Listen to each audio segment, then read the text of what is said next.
sabihin, wala po itong exam. These are grants by through CSC issuances and laws. In the first semester of 2025, 27,967 eligibilities were granted. In 2024, a total of 52,465 eligibilities were granted.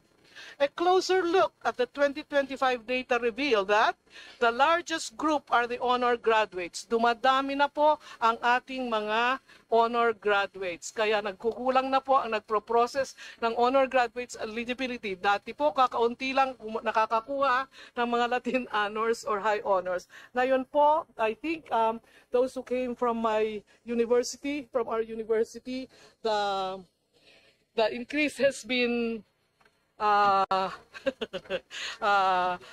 amazing, exponential. Kasi nung panahon namin, which was I think 4 lifetimes ago, for our young members of the House of Representatives, ang siguro summa cum laude namin ay 2, 1. And then ang aming magna cum laude, mga 6 hanggang 10. Cum laude medyo marami-rami. Ngayon marami na po. So ang strain in terms of the grant of special eligibilities ay lumalaki rin po. Ang kasunod po na na-grant na eligibilities ay itong tinatawag nating Career Service Preference Rating, yung nasabi ko po sa kanila, which means that the program is effective in allowing more access to more people to government service. And 1,992 for barangay officials eligibility. Nandito po nakalista yung mga iba pang klase ng special eligibilities, barangay health workers, nutrition scholars, sangguniang members, scientific and technological specialists, and skills eligibilities. The sub-program and appointments, hindi po ito nawawalang trabaho natin, involves verifying the qualifications of appointees and compliance of appointments with civil service rules. In 2024, 766,128 appointments were acted upon out of 797,450 appointments received, or 96.1%. In the first semester of 2025, 399,409 appointments were acted upon out of the 416,096 appointments received, or 95.9%, and the number is still going up because we still have 6 months of processing appointments for the year. For learning and development, the CSC provides opportunities to civil servants through face-to-face and online training. Iba-iba po ang offering dito sa learning programs. One of our representatives expressed concern in terms of providing financial literacy trainings for our people in the bureaucracy, especially those na nagre-retire. Pag nag-retire, hindi na nila alam kung anong gagawin nila at hindi sila marunong mag-manage ng kanilang retirement funds, which are not really very substantial. So, in fact, we have certain online courses now on financial literacy, but I think with the data coming in, we will have to expand our program for giving out financial literacy trainings for our government employees, especially probably with our local government units and key national government agencies. These are given through face-to-face and online training to improve relevant skills and capabilities of civil servants. In 2024, we trained 105,601 civil servants. The target is only 73,752.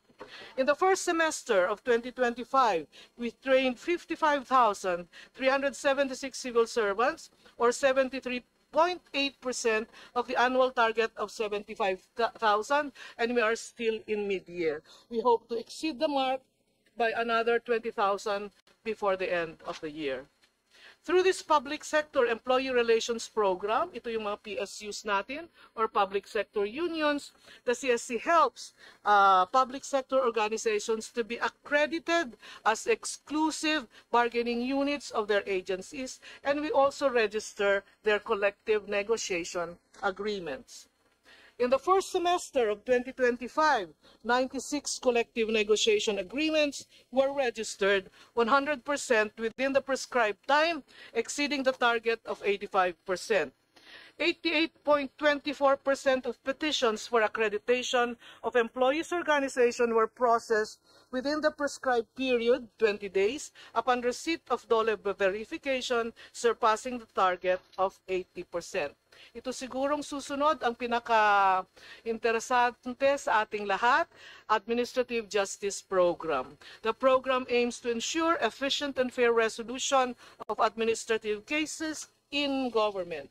The Civil Service Commission has quasi-judicial power to hear and decide administrative cases and appeals involving government employees and officials. Cases are classified into disciplinary cases covering administrative offenses and non-disciplinary cases, which include appeals on appointments, reassignment, and other human resource actions. When we say case disposition rate, paki-flash please, case disposition rate refers to the total number of cases decided over the total inventory of cases nationwide. 7 buwan pa lang po ako sa Civil Service Commission. Pag po kayong magagalit sa akin, okay. Pero next year, wala na po akong excuse.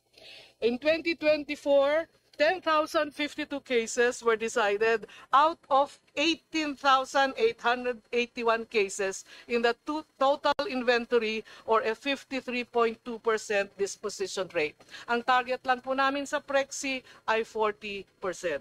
In the first half of 2025, the Commission already decided on 33.90% disposition rate, or 4,636 cases decided out of 13,676 cases in its inventory, nearing its annual target of 44%. We have 6 months to less than 6 months to catch up. We hope to reach at least 3,000 more of these cases, hopefully, kung hindi po maraming suspension ng trabaho at inclement weather. All right, we now turn to the meat of our presentation. We made it succinct kasi hindi naman po masyadong malaki ang amin pong hinihingi na budget para sa Civil Service Commission. Isa po kami sa mga pinakamaliit ng budget sa ating buong budget. For fiscal year 2025, the proposed budget is, hindi ko po sinama dito sa presentation na ito, yung CASB, we will be submitting the budget of the CASB, is 4.188221 billion. Okay. For the past 3 years, ito po ang mga naging budget ng Civil Service Commission. Hindi po masyadong napapansin. 2023 ay 2.1 billion. 2024 ay 2.3 billion. Maliliit lang po ang dagdag. 2025, 2.7 billion, medyo malaki-laki ang dagdag. Sa fiscal year 2026, it is 4.188 billion. Ano po ang dahilan ng milagrong biglang lumobo? Ang hirap pong ipaliwanag, pero madali po kasi dahil lamang po principally sa isang bagay. There are minimal adjustments for personal services, for operations, for MOOE, pero ang pinakamalaking kagat po sa increase ay ang funding ng Philippine Civil Service Modernization Program, which is a World Bank funded digitalization transformation program. So ito po yung dahilan bakit nadagdagan ng bigla ang budget ng ating Civil Service Commission, pero yung mga operations budget namin, personal services budget namin, minimal po ang dagdag sa mga expenses na ito. Ang susunod po ay ang ating major expenditure programs. Nilagay po natin dyan, mas madaling makita po.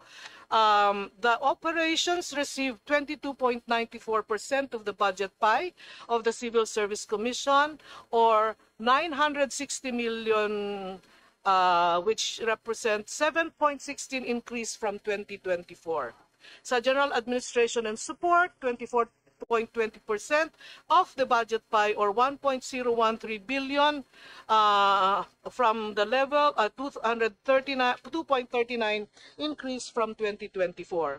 Sa support to operations ay 25.41% ng budget pie or 1.064 billion, which represents 37.97 increase from 2024. Ang operations po, ito ang pumupundo ng mga programs, yung 3 pillars ng mga programa ng Civil Service Commission.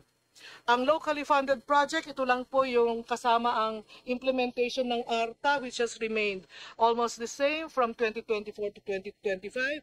It is 1.03% or 0.43 billion, which is 1.8 increase, maliit lang po from 2024. And the foreign assisted project na nasabi ko po kanina, which is 23.01% or PHP 0.963 billion or 963 million plus. Sa major expense class, ito po ang division ng aming budget pie.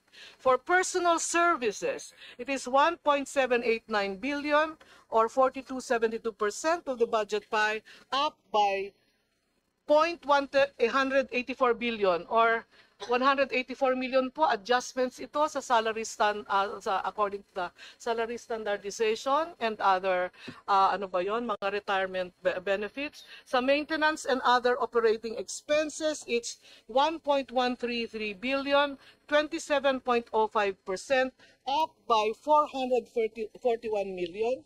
And capital outlay, dito humalaki, 1.266 billion or 30.24%, up by 0.78 billion. Ito po yung capital outlay for the PCSMP, for the modernization plan, kasi heavy ito sa acquisition ng equipment.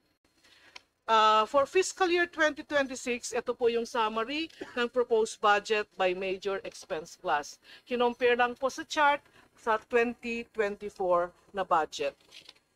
Ang amin pong budget utilization rate ay kapuri-puri naman po sa 2023. Nauubos po namin kasi konti lang naman. Joke lang po, wag kayong magagalit.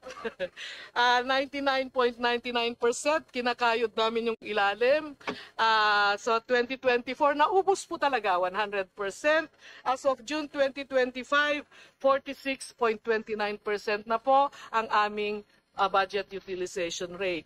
Ang susunod na chart po, pinapakita ang budget utilization rate disaggregated sa bawat expense class. So sa personnel services, naubos na namin ang 47.94%, MOOE 46.03%, sa capital outlay 41.16% at sa RLIP ay 48.23%.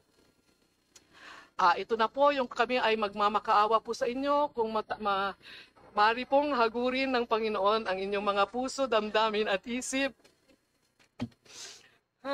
Pinapalakas ko lang po ang aking loob. The Civil Service Commission requested a 6.5 billion originally for 2026 sa NEP. Ang naipasok lang po ay 4.188 billion for the CSC proper, which means 4.2 billion including the CESP. We are submitting, hindi na po namin ililitanya ang mga hindi na isali. A list of the projects whose funding support was not included in the new expenditure program. Matagal na rin po akong nagtatrabaho sa Kongreso, so alam ko po ang mga dahilan kung bakit usually nababawasan ang ating mga listahan ng proyekto na hinihingi natin sa pamahalaan.